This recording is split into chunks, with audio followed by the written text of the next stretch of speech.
आज हमारे खेत में था कुछ काम, इसलिए हम सुबह-सुबह जल्दी से काम खत्म कर तैयार हो जाते हैं खेत में जाने के लिए। और देखो मेरी बहन तो पहले ही जाकर विराजमान हो जाती है अपनी सीट पर, और फिर हम दोनों भी बैठ जाते हैं और फिर रास्ते भर खेतों के सुंदर-सुंदर नज़ारों का आनंद लेते हुए हम पहुँच जाते हैं खेत में। और खेत में पहुँचते ही मेरी बहन तो लग जाती है निदान करने के लिए। हम थोड़ी देर बाद हम निदान करते-करते इतना थक जाते हैं कि अब तो मन कर रहा था कि यही सो जाए, पर बाकी का निदान भी करना था, तो हम वापस से निदान करने लग जाते हैं।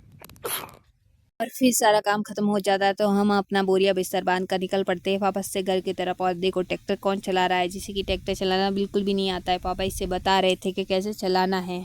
और ट्रैक्टर ये चला रही थी, धड़कनें हमारी तेज हो रही थी कि आज हम सुरक्षित घर पहुंच पाएंगे कि भी नहीं। आगे रास्ते में इतने सारे बारिश की वजह से गड्ढे हो रहे थे कि देखने में ही डर लग रहा था। ये चला रही थी तो फिर वापस पापा अपनी सीट ले लेते हैं तो हमारी जान में जान आती। और ये मेरे ऊपर ही आकर बैठ जाती है, तो मैंने बोला कि उधर जगह है, उधर जाके बैठ जा, तो ये फिर उधर जाकर बैठ जाती है। तो फिर पापा ट्रैक्टर चलाने लग जाते हैं और फिर हम थोड़ी देर बाद ही घर पहुंच जाते हैं। तो आपसे मिलते हैं कल एक और नए व्लॉग में, तब तक के लिए बाय बाय।